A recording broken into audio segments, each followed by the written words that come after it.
Hi guys welcome back to the another video. ఈ వీడియోలో నేను మీకు చూపిపోతున్నాను ఐఫోన్స్లో డిఫాల్ట్ సెర్చ్ ఇంజిన్ని ఎలా చేంజ్ చేయాలని.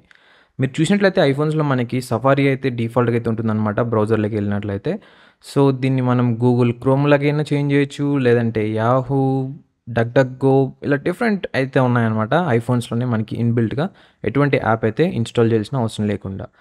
సో దీన్ని ఎలా ఎనేబుల్ చేయాలంటే ఫస్ట్ మీ ఫోన్ అయితే అన్లాక్ చేయండి. అన్లాక్ చేసిన తర్వాత సెట్టింగ్స్ యాప్ అయితే ఓపెన్ చేయండి. తర్వాత స్క్రోల్ చేసుకుంటూ వెళ్తే మీకు అక్కడ సఫారీ అనే ఒక ఆప్షన్ అయితే ఉంటుందన్నమాట. దాని మీద అయితే ట్యాప్ చేయండి. ఇక్కడ సఫారీ ట్యాప్ చేసిన వెంటనే మీకు మరికొన్ని ఆప్షన్స్ అయితే చూపిస్తుందన్నమాట.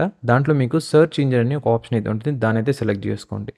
సెలెక్ట్ చేసుకున్న వెంటనే మనకి ఇక్కడ లిస్ట్ ఆఫ్ సెర్చ్ ఇంజిన్స్ అయితే కనిపిస్తాయన్నమాట. ఇక్కడ గూగుల్ ఉంది, Yahoo, Bing, duck duck go and Ecosia.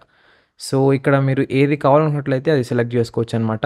So select చేసుకున్న తర్వాత మీరు జస్ట్ మళ్ళీ బ్రౌజర్లోకి వెళ్ళి సెర్చ్ చేసినట్లయితే మీరు ఏ బ్రౌజర్ అయితే సెలెక్ట్ చేసుకున్నారో ఆ బ్రౌజర్ నుంచి మీకు నెక్స్ట్ అంతా కూడా ఇంటర్నెట్ అనేది యూజ్ చేస్తారనమాట. ఒకవేళ మీకు ఈ సెర్చ్ మీరు సెలెక్ట్ చేసుకుని రావట్లేదు అంటే సఫారీ బ్రౌజర్ ఓపెన్ చేసాక అక్కడ clear cash and clear data చేసి మళ్ళీ ఒకసారి రీస్టార్ట్ అయితే చేయండి. మీకు ఓపెన్ అయితే అవుతుంది. సేమ్ ఏ బ్రౌజర్ అయితే మీరు సెలెక్ట్ చేశారో ఆ బ్రౌజర్. ఇంతే అనమాట. ఈ విధంగా అయితే మీరు డిఫాల్ట్ సెర్చ్ ఇంజిన్ అయితే చేంజ్ చేసుకోవచ్చు మీ ఐఫోన్స్లో.